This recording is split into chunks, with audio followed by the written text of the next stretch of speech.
Come and listen to my story about a man named Jed. A poor mountaineer barely kept his family fed. And then one day he was shooting at some food, and up through the ground come a bubbling crude.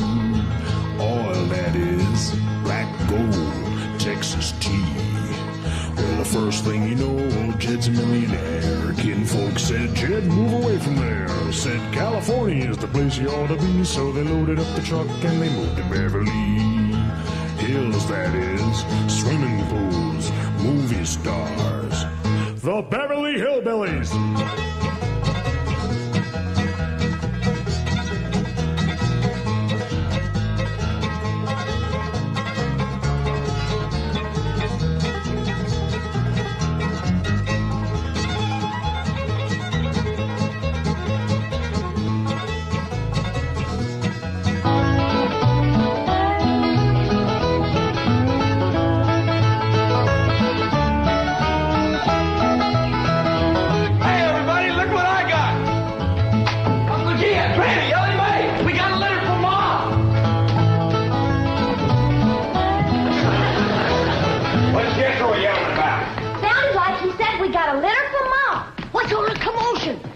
Says Jethro says Pearl sent us a litter. A litter of what?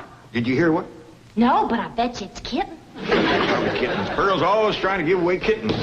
Oh, there y'all are. Where's the kittens, Jethro? What kittens? Didn't your ma send us some kittens? Just a minute. No, just a letter. Jethro, how could you think that kittens would... Well, come on, sit down. Let's hear what Pearl's got to say.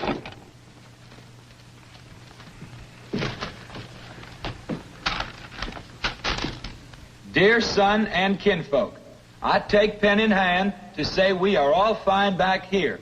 How are you all out there? Just fine, Pearl. That's right. Jethro, I hope you are making good marks in school out there. Ma thinks I'm going to school. Are you in the 5th grade like you would be here? Doggy, Jethro, I clean forgot about putting you in school. We're going to have to get you started today. Can I go too? Well, now, I think Miss Hathaway's got plans to put you in some girls' school. Can I go too? Jethro, I just said it was a girls' school. That's why I want to go. I like girls. I don't. Let's get finished with the letter. After that, we'll take care of school.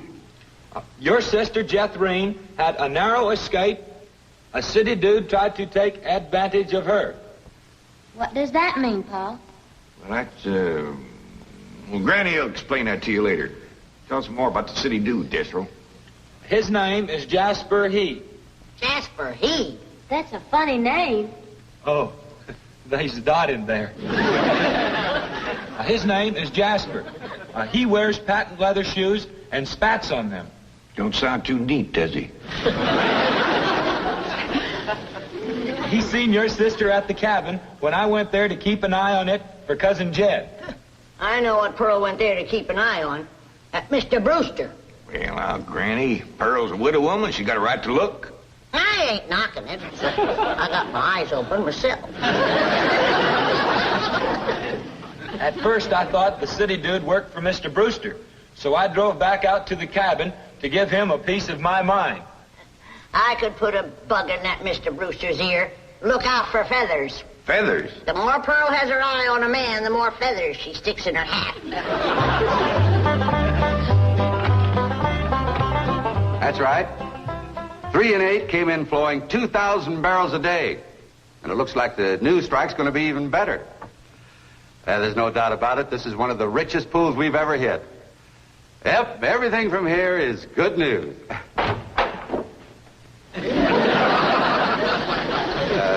Well, not everything. I'll call you back. Mrs. Bodine, this is a pleasant surprise. Well, thank you.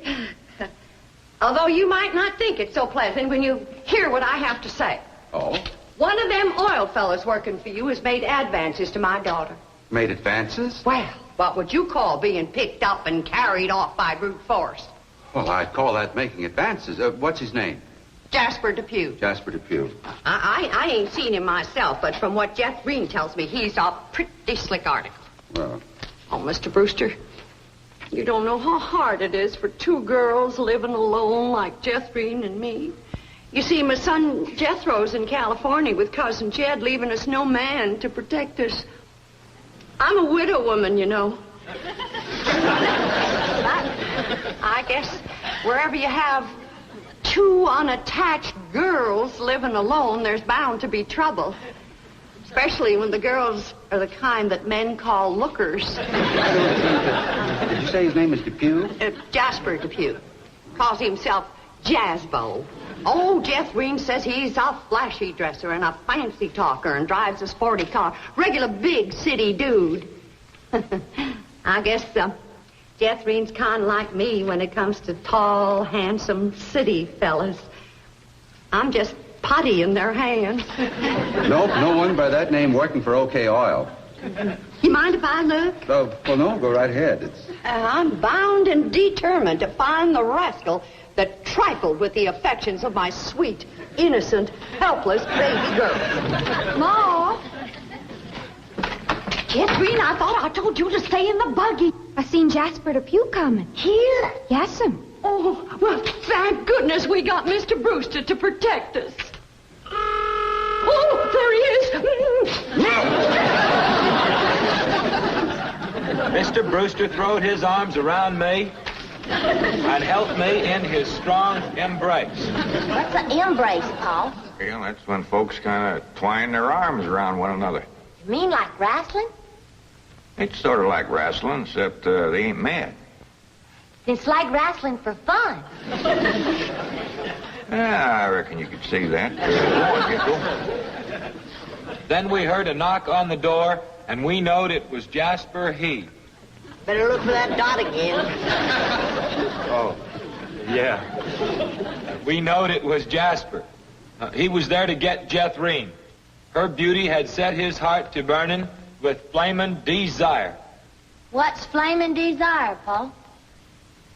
Well, Granny will explain that to you later. Well, I'll try. But you're sure counting a heap on my memory.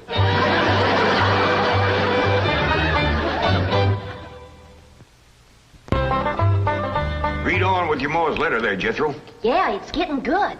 One city fella's got his arms around Aunt Pearl, and another's waiting at the door to grab Cousin Jethrine. My only thought was to save my daughter, so I tore loose from Mr. Brewster's embrace.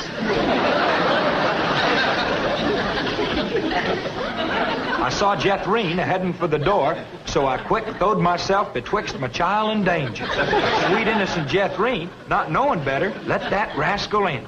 He went right to sweet-talking in a voice smoother than fresh churned butter. Hello again, you great, big, beautiful lump of sugar.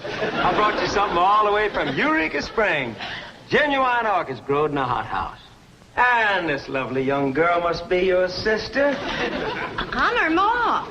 No. Yeah. Well, for Jethrine's beautiful mother, a little gift of genuine French imported perfume all the way from Paris, France. Oh, well, you had an order. Oh, my goodness. Genuine Paris, France perfume. Look at that French writing on there. That says, "Ah, d'amour." That means, oh, love. Ain't he a sport, Ma? And for Jethrine's handsome father, a genuine cigarette case. Silver. Thank you, but I am not Jethrine's father. No, Mr. Brewster ain't my husband. He's just a friend. Well, any friend of Jethrine's beautiful mother is a friend of mine. This is from old Mexico and hammered out of solid silver by the Aztecs Indians hundreds of years ago. Well, that brings up an interesting question. Why would the Aztecs make cigarette cases when they had no cigarettes? That is an interesting question. I'll have to ask some of my Aztecs friends about that. Hey, Doc. Remember, ain't she sweet? Well, I've read... Hey, what happened to your orchids? Nothing. I ate 'em already. You mean you ate all them expensive orchids? Ma, you should have spoke for one. They wasn't very filling. She's sweet. From her head down to her feet, and that's a long way. But I ask you very confidentially, ain't that baby sweet? Ain't she large? But she gives me such a charge. I ask you very confidentially, ain't that baby large? She stretches out in all directions. I'm in a shout. Lordy, that's perfection. Are you with me? Ain't she keen? Well, that's the most I've ever seen. And I'm here to tell you I'm her ding-dong daddy, and she's my queen. And she is king size, my Jethrine. Lots of mama, my Jethrine. She carries me away.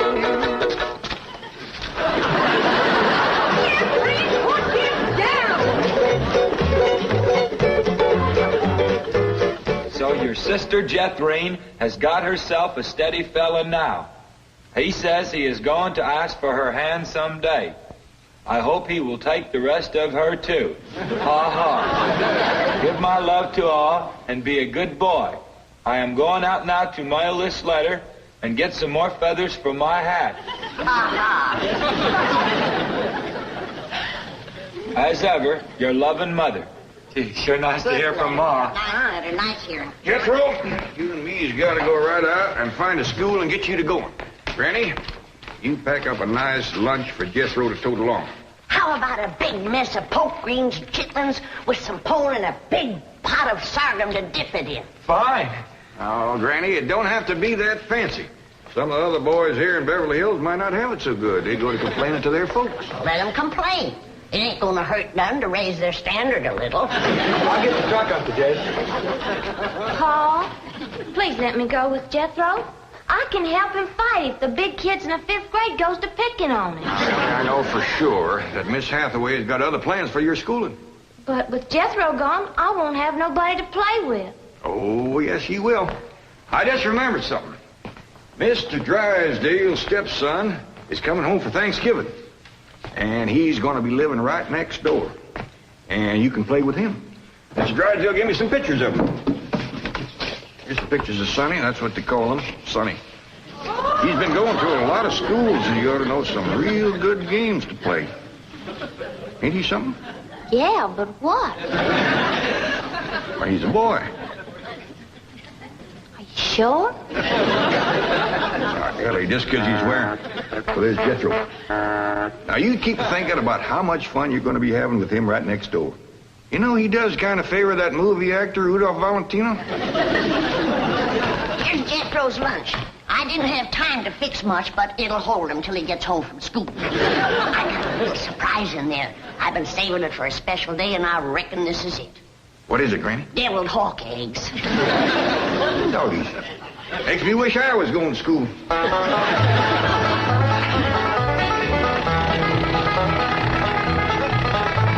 School, all right.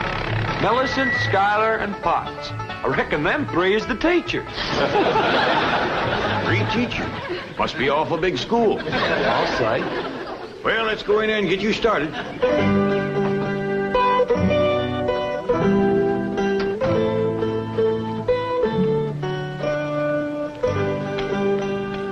There you are.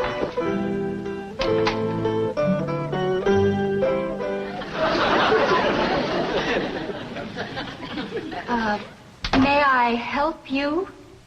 Well, reckon maybe you can. Diana, someone has parked a most disreputable-looking vehicle outside my window. Perhaps it was these gentlemen. Oh?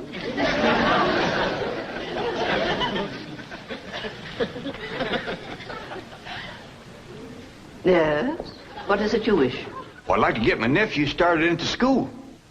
Here? Yeah, here's all right if you got room for a desk and his lunch basket. My dear man, this is a most exclusive private school. The tuition is quite expensive. Well beyond your means, I'm sure.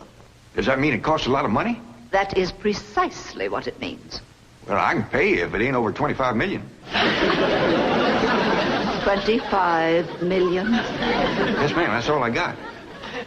Dollars? Yes, ma'am. In cash. Yes, ma'am. This is obviously a practical joke perpetrated by one of my envious competitors. What is your name? Jed Clampett, ma'am, and this here's... And you expect me to believe that you have $25 million? Well, no, not on me, ma'am, but my neighbor, Mr. Drysdale, he's keeping it in his bank for me.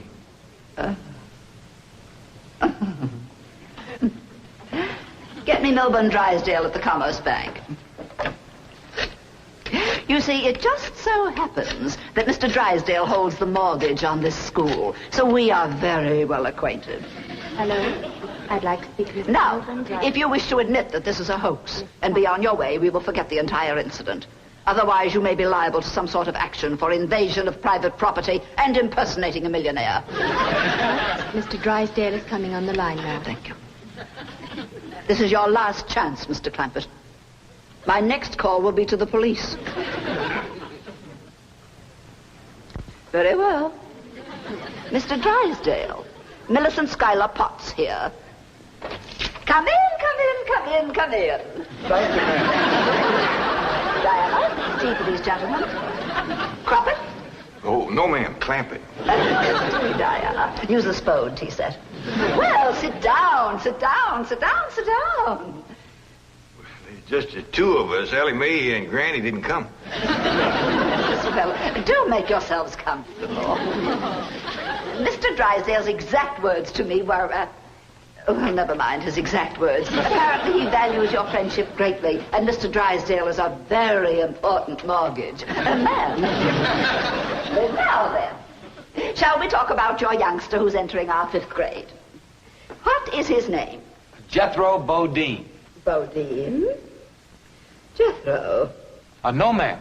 Jethro Bodine. We always put the last name first. Now, male, of course. Yes, ma'am. Just got a letter this morning. Date of birth? December the 4th. Year? No, ma'am. Back home. We only been here a few weeks. Perhaps you should answer the questions for our vital statistics.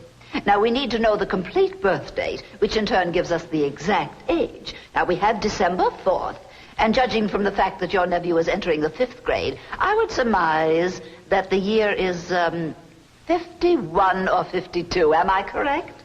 Oh, Jethro ain't near that old. And in the 5th grade? Why, that's wonderful. Well, perhaps we have a budding genius on our hands. Archie! I'll pour.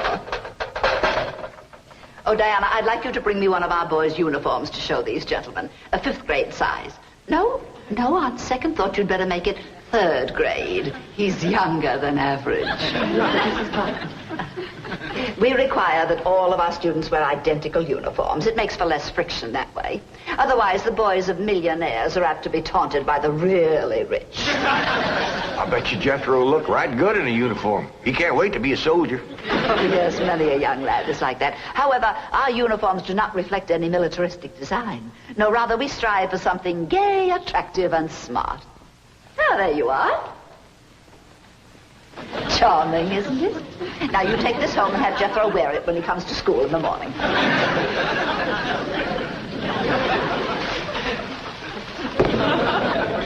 Wear this? Afraid Granny will have to make considerable changes in this before it'll fit Jethro. So tiny? Yes, ma'am. And in the 5th grade? The boy must be a genius. Well, you may be very sure that we will bring him out. If he wears this, he'll bust out. Now then, how do you gentlemen like your tea? We don't know, ma'am. We ain't tasted it yet. Oh, you are the fun-loving one, aren't you? Yes, ma'am.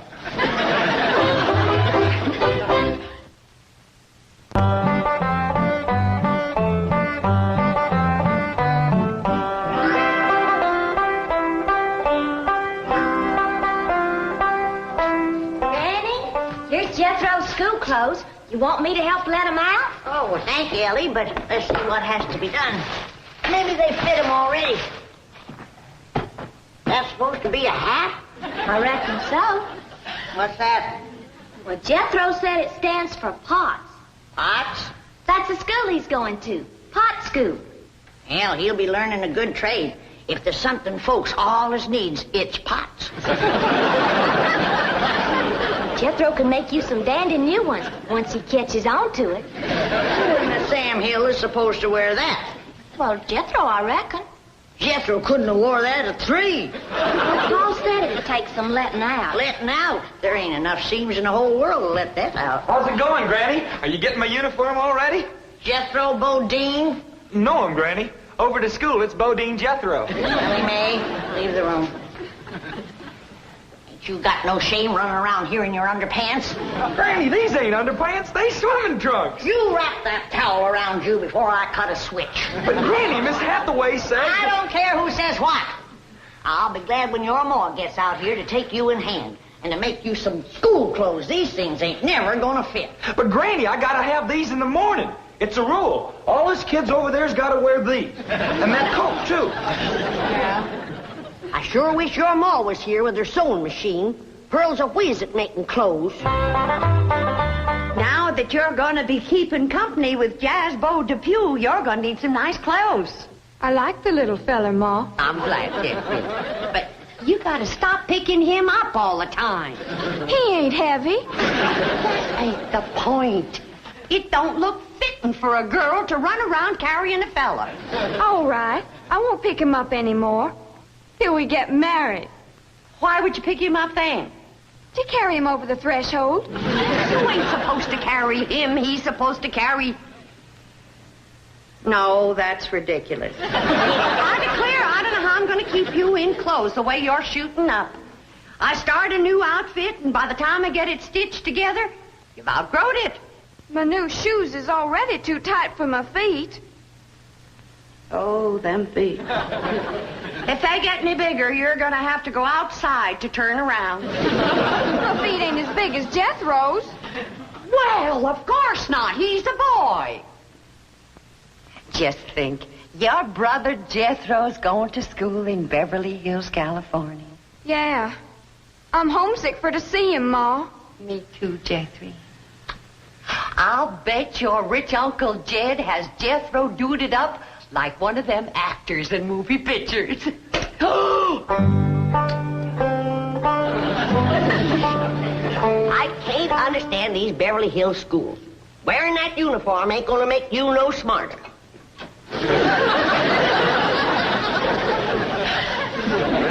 Miss Potts said I had to wear it this morning.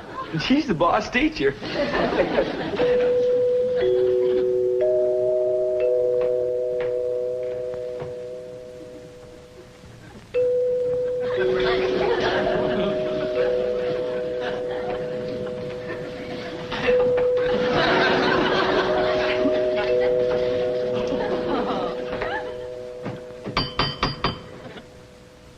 Dang, if Jethro ain't right.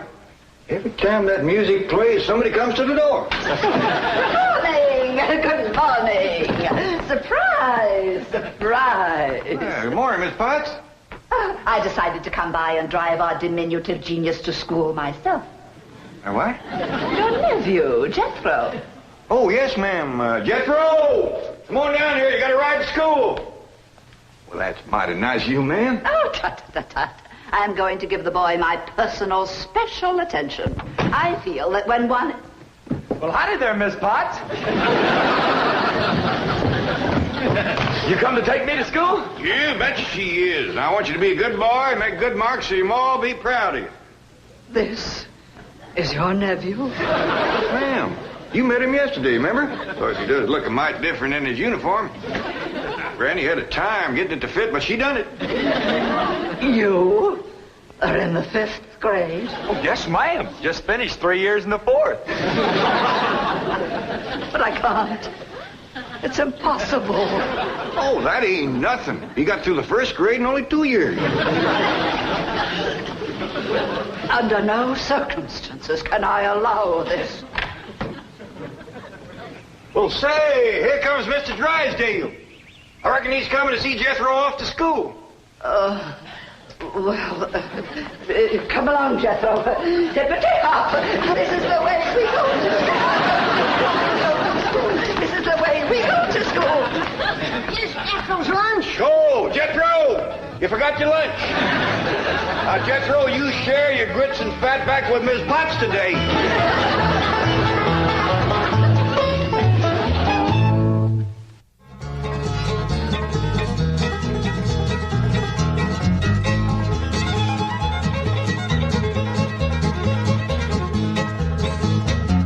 It's time to say goodbye to Jed and all his kin. They would like to thank you folks for kindly dropping in. You're all invited back next week to this locality to have a heaping helping of their hospitality. Hillbilly, that is. Said a spell. Take your shoes off.